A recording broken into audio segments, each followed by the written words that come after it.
우리가 오늘 함께 읽으신 말씀은 예수님의 이제 산상수훈의 결론부가 됩니다. 그동안 예수님은 세상과 천국 시민이 어떻게 다른 삶을 사는 건가 라고 하는 것에 관한 말씀을 하셨습니다. 하늘의 자녀는 심령의 가난함을 갖고 사는 사람이고, 하늘의 자녀는 온유함을 가지고 또 화평케 하면서 애통해하고 의에 줄이고 목마르고 주님의 복음 의를 위하여 핍박받는 박해받는 사람이라고 하는 사실을 말씀해 주셨습니다. 세상의 소금이고 또 세상의 빛이고, 그래서 우리의 착한 행실로 세상 사람들로 하여금 하나님께 영광을 돌리게 하라고 말씀을 하셨습니다. 예수님은 세상 사람들은 사람들에게 보이려고 금식하고 구제하지만 하나님의 사람들은 은밀하게 오른손이 하는 일을 왼손이 모르게 하라고 말씀을 하셨습니다. 세상은 자기 이름 드러내는데 혈안입니다. 자기 뜻을 이루는데 혈안입니다. 자기 뜻이 관철되지 않으면은 너무나 분해합니다. 그러나 하나님의 사람들은 주님의 이름을 높이고 주님의 뜻이 드러나게 하는 사람이고, 하나님의 사람은 하나님의 나라가 이 땅에 임하도록 살아가는 사람이라고 말씀하셨습니다. 우리 예수님께서는 우리에게 박해하는 사람 위에서 기도하고 오히려 축복하면서 용서하고 사랑함을 말씀을 하셨습니다. 하나님의 사람은 세상 사람들이 구하는 것처럼 무엇을 먹을까, 무엇을 입을까, 무엇을 마실까 늘 그러한 생각만 가지고 사는 사람이 아니고, 먼저 하나님의 나라와 의를 구하면서 내일 일은 내일을 주관하신 하나님께 맡기면서 머리털까지도 다 쓰시는 하나님께 인생을 맡기고 하나님이 기뻐하시는 삶을 사는 사람이라고 말씀을 하셨습니다. 하나님의 사람은 남이 어떻게 사나 늘 남만 바라보면서 남이 조금만 잘못해도 그를 소위 지옥에도 보냈다가 음부에도 보냈다가 하는 그러한 비판하는 자로 살아가는 사람이 아니고, 하나님의 사람들은 황금률의 원리대로 내가 원하는 것 먼저 그 사람에게 할 수 있는 사람이어야 된다고 말씀을 하고 계시는 거죠. 이 모든 예수님이 하신 이 말씀은 실은 천국 시민이 살아가야 될 삶의 원리이지만, 이 길은 우리 예수님은 좁은 문으로 들어가는 길이다 라고 그렇게 말씀하고 있습니다. 그 이유는 그 좁은 문으로 들어가는 그 인생의 길, 그 길이 좁고 또 협착해서 찾는 자가 적기 때문이다 라고 말씀을, 그 길은 아주 좁고 협착해서 찾는 자가 적기 때문이라고 우리 예수님께서 말씀하고 있는 것이죠. 그런데 참 놀라운 것은, 놀라운 복음의 역사는 이렇게 좁은 길을 가는 사람들, 하늘의 길을 쫓아가는 사람들, 이런 사람들을 통해서 하나님의 뜻이 이루어졌던 것을 볼 수가 있습니다. 한국 땅에 단 9개월을 살며 제대로 복음도 전해보지 못했던 젊은 여성이 병 걸려 죽어가면서도 내게 1000개의 생명이 있다면 그 1000개의 생명을 다 이 한국 땅에 바치기를 원한다 라고 했던, 남이 알아주지 않는 삶, 남이 박수 쳐주지 않는 삶, 남이 가지 않는 삶, 남이 주목해 주지 않는 삶, 자기의 이름은 철저히 지워지는 삶, 그런 삶을 살았던 루비 캔드릭 같은 그러한 믿음의 사람들을 통해서 수많은 이 땅을 위해서 장원하여 생명 걸고 복음을 전하고자 헌신하는 젊은이들이 일어났던 것을 볼 수가 있는 것이죠. 아버지는 한국 땅에서 한 여자아이 살리려고 익사해 돌아가셨습니다. 참 세상적으로 본다면은 이게 결코 행복한 일은 아닐 것입니다.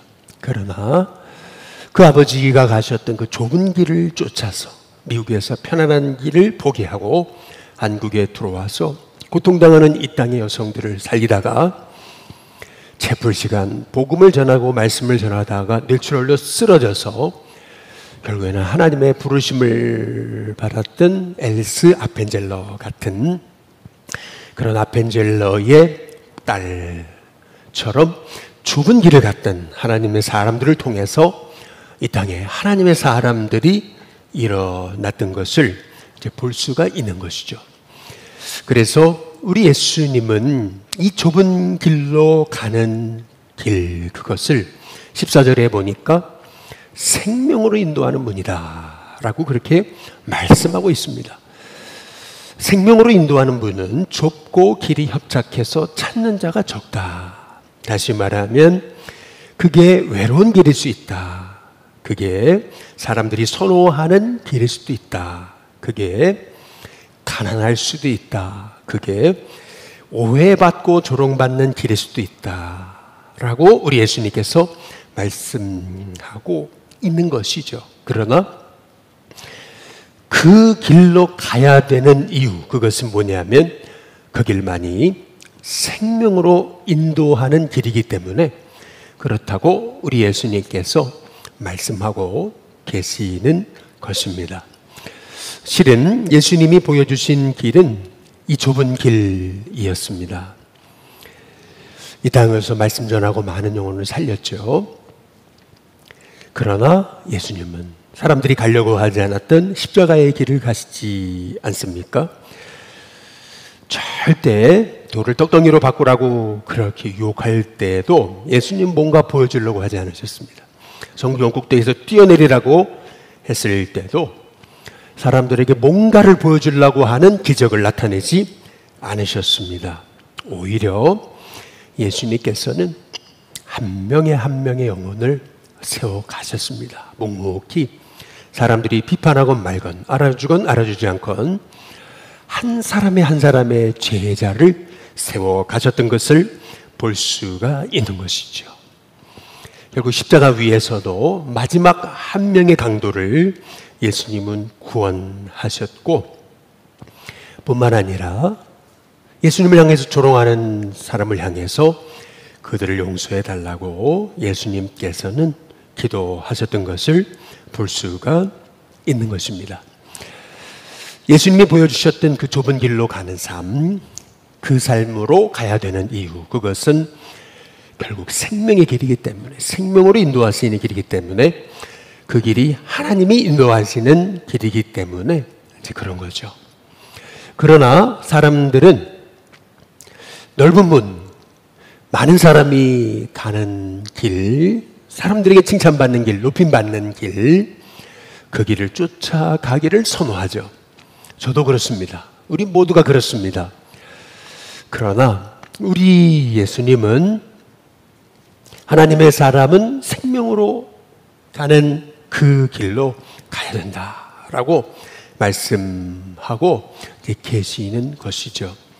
그동안 우리가 산상수훈의 말씀을 통해서 우리가 살펴보았던 이 산상수훈의 이 메시지, 이것이 실은 좁은 길로 이제 가는 삶의 길이었던 것을 볼 수가 있습니다.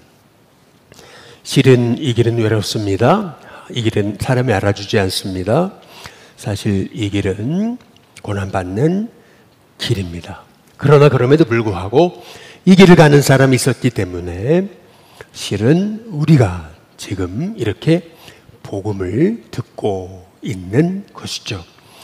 그렇다고 본다면은 그 생명으로 인도하는 문을 쫓아갔던 사람들은 하늘의 상급이 어마어마할 것입니다. 그러나 반면 넓은 길로 갔던 사람들은 하늘에서 받을 상이 없을 것입니다. 이 땅에서 이미 칭찬받았기 때문에, 이 땅에서 이미 다 높임받았기 때문에 하늘에서는 칭찬받거나 높임받을 길이 없음을 우리가 오늘 말씀을 통해서 기억할 필요가 있습니다. 바울은 그렇게 너무나 고집불통인 것처럼 그렇게 사람들이 가지 말라 그랬는데 예루살렘에 들어가 복음을 전합니다. 결국 그것 때문에 가이사랴로 죄수의 신분이 돼가지고 2년간 구금되지 않습니까? 거기에서도 그는 총독과 왕들에게 복음을 전했습니다. 그때 베스도가 했던 말은 참 당신 대단하고 당신 정말 지혜로운 사람입니다. 당신이야말로 내가 쫓아갈 사람입니다. 라고 했던 것이 아니고 베스도는 바울에게 네가 미쳤다라고 하는 그러한 말을 들어야 했습니다. 뿐만 아니라 로마에 갈 때는 결국 죄수의 신분으로 배를 타고 가면서 풍랑을 만나 죽음의 위험까지 지나야 했던 것을 볼 수가 있습니다. 그 알렉산드리아 배에서 바울은 수많은 사람에게 소망을 주고 결국 복음을 전해서 그 배 안에 있던 모든 사람을 구원하고, 그래서 멜리데 섬에 잠시 표류했다가 로마로 들어가게 되죠. 우리는 바울이 오로지 복음만 생각했기 때문에 그에게는 마음이 소위 철갑으로 두른 듯 그렇게 아무런 걱정과 염려와 두려움도 없었을 거라고 우리는 생각하게 되는데, 사도행전 28장의 15절에 보면은 바울이 로마에 상륙하거든요. 그때 주의 형제들이 바울을 맞으러 옵니다. 바울이 온다라는 얘기를 듣고 아비오 광장 그리고 트레이스 타베르네까지 마중을 나왔던 것을 볼 수가 이제 있습니다. 그런데 그때 바울이 그들을 보고 보여줬던 행동을 통해서 우리는 바울이 어떤 사람인지를 알 수가 있습니다. 이렇게 주의 형제들이 바울을 맞이하러 이 아비오 광장 트레이스 타베르네에 왔을 때 바울은 그들을 보고 하나님께 감사했다 그랬습니다. 그리고 담대한 마음을 얻었다라고 성경이 말씀하고 있습니다. 이 말씀의 의미는 뭡니까? 바울이 그동안 갔던 길이 행복해서 간 길이 아닙니다. 기뻐서 간 길이 아닙니다. 그에게도 고난이 있었습니다. 눈물이 있었습니다. 아픔이 있었습니다. 외로움이 있었습니다. 홀로 싸우는 길이었습니다. 누가 알아주는 길이 아니었습니다. 끊임없는 선한 싸움이었습니다. 그럼에도 불구하고 많은 마음의 위기와 고비와 마음의 많은 그런 시험을 이겨내면서 바울은 로마까지 온 거죠. 그래서 형제들을 만났을 때 하나님께 감사했다. 이런 형제들이 있다니 너무나 바울이 감사했고, 그리고 용기를 얻었다라고 그렇게 말씀하고 있는 것이죠. 누가 배를 만나가지고 풍랑을 만나서 그렇게 죽을 뻔하고, 그리고 멀미를 하고, 그래서 그렇게 온몸은 만신창이가 되고 섬에 상륙했지만, 그러나 그럼에도 불구하고 제대로 된 약도 없던 그때에 그 모든 여독이 다 풀리기도 전에 또 로마로 와야 했고, 그러한 모든 것들을 육신적으로 견뎌낸다는 것, 그것이 바울에게도 엄청난 그러한 힘든 일이었다라는 것을 알 수가 있는 거죠. 그러나 그럼에도 불구하고 바울은 사람들이 알아주지 않던 가택연금된 상황에서 그 초라한 새방에서 사람들을 초청하여 2년간 복음을 전했던 것을 볼 수가 있습니다. 왜 이렇게 바울이 미친 사람처럼 살았을까? 왜 바울이 왜 이런 식의 삶을 살았을까? 우리가 생각해 보면은 바울이 했던 말 속에서 우리는 깨닫게 되는 것입니다. 우리가 각각 그리스도의 심판대 앞에 나타나 선악간에 그 몸으로 행한 일을 따라 다 받을 것이다. 분명 이 선한 싸움 마치고 나면 의로우신 재판장께서 내게 의로운 그 의의 면류관 주실 것이다. 바울은 끊임없이 저 하늘의 영원한 상급을 향하여서 바라보고 살았던 것을 우리가 볼 수가 있는 것입니다. 오늘 우리 예수님의 말씀을 통해서 우리가 이 좁은 문으로 들어가는 인생을 살아가려면은 우리의 시선은 이 땅을 향해서 살고 있지만 우리의 시선은 하늘을 향하여 고정되어야 될 줄로 믿습니다. 하늘을 향하여 고정되어 우리가 주의 길을 걸어갈 때 이 주님의 길을 걸어가는 한 사람을 통해서 결국에는 로마가 바뀌고 결국에는 복음이 들어간 자리마다 생명을 얻게 되었던 것처럼 마찬가지로 우리가 가는 이 길을 통해서 분명히 한국 땅 또한 이 아시아권에 복음을 모르는 14십 창문이라고 하는 어마어마한 복음을 모르는 그러한 영혼들이 예수님을 아는 은혜가 있게 될 줄로 믿습니다. 그래서 우리 예수님께서는 좁은 문으로 들어가야 된다. 그것이 천국 시민의 삶이다라고 말씀하고 있는 것이죠. 또한 오늘 말씀에 보면은 우리가 가야 될 믿음의 삶, 그것은 분별하는 삶이다라고 하는 것을 알 수가 있습니다. 예수님은 15절에 거짓 선지자들을 삼가야 된다라고 말씀을 하셔요. 분명히 참 선지자, 거짓 선지자가 있음을 말씀하고 있습니다. 근데 이 거짓 선지자도 양의 옷을 입고 우리에게 온다라고 그렇게 말씀하고 있습니다. 겉으로 봤을 때는 이게 거짓 선지자인지 참 선지자인지 분간을 할 수 없다. 양의 옷을 입었다. 그런데 15절에 보니까 속에는 노략질하는 일이다라고 그렇게 말씀하고 있는 것이죠. 영혼을 노략질하는 거짓 선지자 삼가고 분별해야 된다라고 말씀하고 있는 것이죠. 그러면 거짓 선지자, 영혼을 노략질하는 그러한 거짓 선지자를 분간하는 방법이 뭘까? 그것이 16절에 보니까 그들의 열매로 알 수 있다 말씀하시죠. 그런데 20절에도 보시면 예수님 한 번 더 말씀하십니다. 그들의 열매로 그들을 알 것이다. 열매를 보면 안다. 예수님이 말씀하고 계시는 거죠. 가시나무가 포도 열매를 맺을 수 없고 엉겅퀴가 무화과를 맺을 수 없다라고 말씀을 하시는 거죠. 좋은 나무가 아름다운 열매를 맺는 거고 못된 나무가 나쁜 열매를 맺는 거다. 좋은 나무가 나쁜 열매 맺을 수 없고 못된 나무가 아름다운 열매 맺을 수 없다.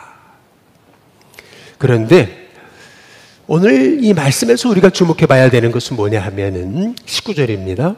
아름다운 열매를 맺지 않는 나무마다 찍혀 불에 던져진다라고 예수님이 말씀하고 계시는 것이죠. 결국 하나님 지금 아무 일도 안 하시는 것 같고 꼭 거짓 선지자가 판을 치는 것 같지만은 하나님이 심판하시는 날이 온다. 우리 예수님이 말씀하고 계시는 거죠. 그래서 우리는 신천지, JMS, 또 하나님의 교회, 또 통일교 등 이러한 거짓 선지자를 절대 두려워할 필요가 없습니다. 결국 하나님이 결선하는 날이 올 것이기 때문에 그렇습니다. 한마디로 말하면 하나님이 정리하신 날이 옵니다. 하나님은 선하고 의로우십니다. 그래서 반드시 하나님의 결산이 있습니다. 아름다운 열매를 맺지 아니하는 나무마다 찍혀 불에 던져진다라고 예수님 분명히 말씀하고 계시는 이 말씀을 통해서 실은 우리 자신을 한번 돌아볼 필요가 있습니다. 이 말씀을 우리에게 적용한다면 나에게 복된 열매가 있는가? 한번 우리는 돌아봐야 된다라고 생각합니다. 감사와 기쁨의 열매가 나에게 있는가? 사랑과 오래 참음과 자비와 양선의 열매가 있는가? 나를 통해 예수님을 알게 된 영혼이 있는가? 내 자녀가 나의 믿음을 통해 예수님을 알고자 하는 열망이 있는가? 내 직장인들이 나를 통해 하나님 사랑의 향기를 맡고 있는가? 우리는 물어봐야 됩니다. 일신교회를 통해서 이 지역사회의 영혼들이 예수님을 알고 싶어지는 그런 마음들이 있는가? 우리는 한번 돌아봐야 된다라고 믿습니다. 그것이 오늘 이 말씀을 통해서 우리가 은혜 받는 길인 줄로 믿습니다. 이재철 목사님의 책의 로마서 강해에 보면은 이런 얘기가 있더라고요. 이분이 집사님 시절에, 그러니까 목회자의 길을 가지 않던 시절, 젊었을 때부터 성공해가지고 직원 120명을 거느리는 회사를 운영하는 CEO였다라는 것입니다. 그래도 기독교의 영향을 받고 기독교 집안에서 영향을 받았기 때문에 그가 했던 일은 일주일에 한 번씩 신우회 예배를 드렸던 거죠. 120명 전체를 모아놓고, 자신은 집사였기 때문에 말씀을 누구에게 부탁을 했냐면은 하용조 전도사님한테 부탁을 해가지고, 소위 하용조 목사님이, 오늘의 교회에 하용조 목사님이 오셔서 일주일에 한 번 신우회 예배를 인도하셨다라고 얘기합니다. 그런데 그분의 다음 얘기가 굉장히 의미심장을 했어요. 그것은 뭐냐면, 당시 내가 경영하던 그 기업체에 120명의 직원 중에 예수 믿는 사람이 몇 명 생겼을 것 같냐고 이렇게 물었습니다. 한 명도 없었다는 얘기입니다.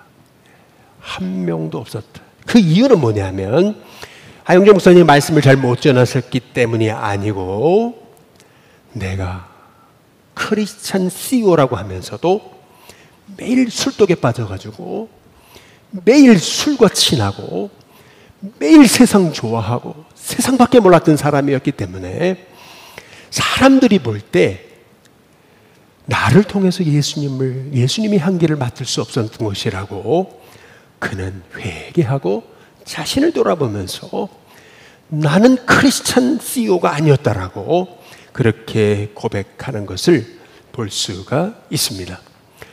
우리 자신을 한번 돌아볼 필요가 있습니다. 우리에게도 이러한 복된 열매가 있는가? 좋은 나무에 아름다운 열매가 맺혀지는 거고요. 그리고 포도나무에 포도가 맺히는 것입니다. 무화과 나무에 무화과가 맺히는 것이죠. 저와 여러분의 삶에 내게 주님이 기뻐하시는 열매들이 있는가? 우리 자신을 돌아보면서 하나님, 우리가 주님이 기뻐하시는 열매를 맺게 해달라고 기도할 수 있는 저와 여러분이 다 되시기를 주님의 이름으로 축복합니다.